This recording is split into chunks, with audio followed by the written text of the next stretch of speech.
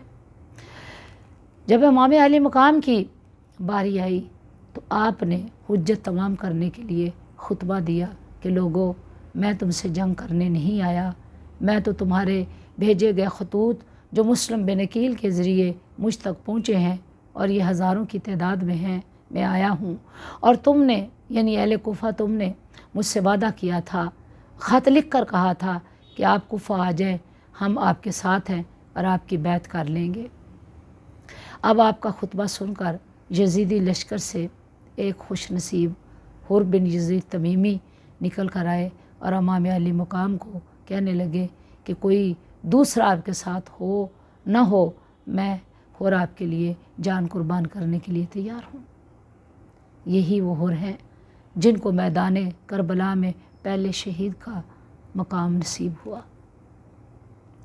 اب 10 محرم آ گئی، امام علی مقام صبر و رضا کا پہاڑ بن کر کھڑے ہیں، اپنے جوانوں کے، اپنے معصوم بچوں کے لاشیں اٹھا اٹھا کر نواسۂ رسول فرزند مصطفیٰ صلی اللہ علیہ وسلم تھک چکے ہیں۔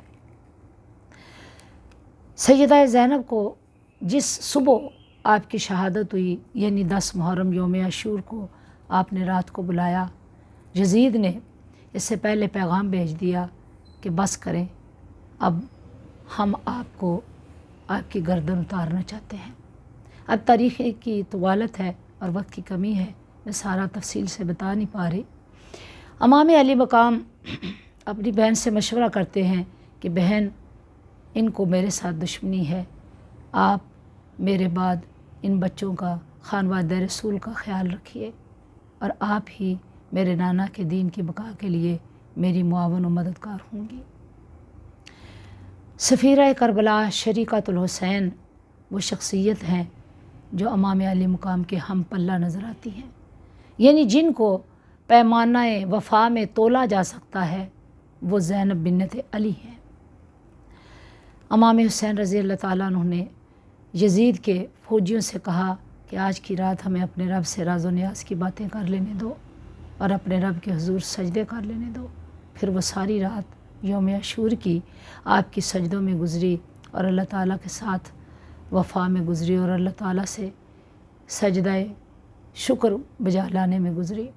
پورا خانوادہ رسول اور جتنے بھی خیمے تھے ساری رات عبادت میں مصروف نظر آئے، تلاوت قرآن پاک میں مصروف نظر آئے، کیونکہ آپ کا ارادہ جنگ کا نہیں تھا، اگر جنگ کا ارادہ ہوتا تو اپنے خاندان کی خواتین اور بچوں کو لے کر کبھی نہ نکلتے، لیکن امام علی مقام کربلا کے میدان میں زبردستی روک لیے جاتے ہیں، اور پھر یوم عاشور کو یہ سبط علی نور فاطمہ فرزند مصطفیٰ صلی اللہ علیہ وسلم میدان کربلا میں نکلتے ہیں۔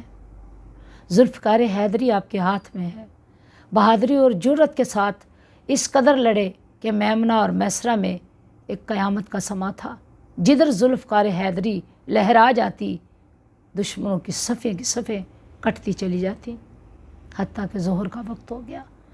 امام علی مقام کے جسم پر تیروں کے، تلواروں کے اتنے زخم تھے کہ آپ کا رما رما زخموں سے چور تھا۔ جب ظہر کی نماز کا وقت ہوا تو امام علی مقام نے یزیدی لشکر میں کہا کہ مجھے نماز ادا کر لینے دو، میں اللہ کا سجدہ شکر ادا کر لوں۔ یہ وہ عظیم سجدہ تھا جو آپ نے زمین کربلا میں ادا کر کے یہ بتا دیا کہ اللہ رب العزت کی رضا کے لیے جینا ایسا جینا ہے اور سجدہ کرنا ایسا سجدہ ہے۔ آپ سجدے میں تھے کہ ایک بدبخت آگے بڑھا اور اپنی تلوار کے ساتھ امام علی مقام کا سر آپ کے تن سے جدا کر دیا۔ انا للہ و انا الیہ راجعون۔ امام علی مقام کے جسم اقدس پر گھوڑے دوڑائے گئے، آپ کی خواتین کا لحاظ کیے بغیر خیموں کو آگ لگائی گئی اور خانوادہ رسول کے ساتھ انتہائی ظالمانہ سلوک کیا گیا۔ یہ کربلا کا سانحہ ایک ایسا سانحہ ہے جس نے تاریخ اسلامی کے رخ ہی بدل دیا اور پوری کائنات کے لیے اسلام کو ایک ایسے مذہب کے طور پر متعارف کرایا کہ جس میں رحم، محبت اور مودت نظر نہیں آتی۔ لیکن امام علی مقام نے اس مقام پر بھی صبر و رضا کا وہ عظیم الشان مظاہرہ پیش کیا کہ رہتی دنیا تک ہر زمانہ یہ پکارے گا کہ ہمارے ہے حسین۔ ہر زمانہ انسان کو بیدار تو ہو لینے دو، ہر قوم پکارے گی ہمارے ہے حسین۔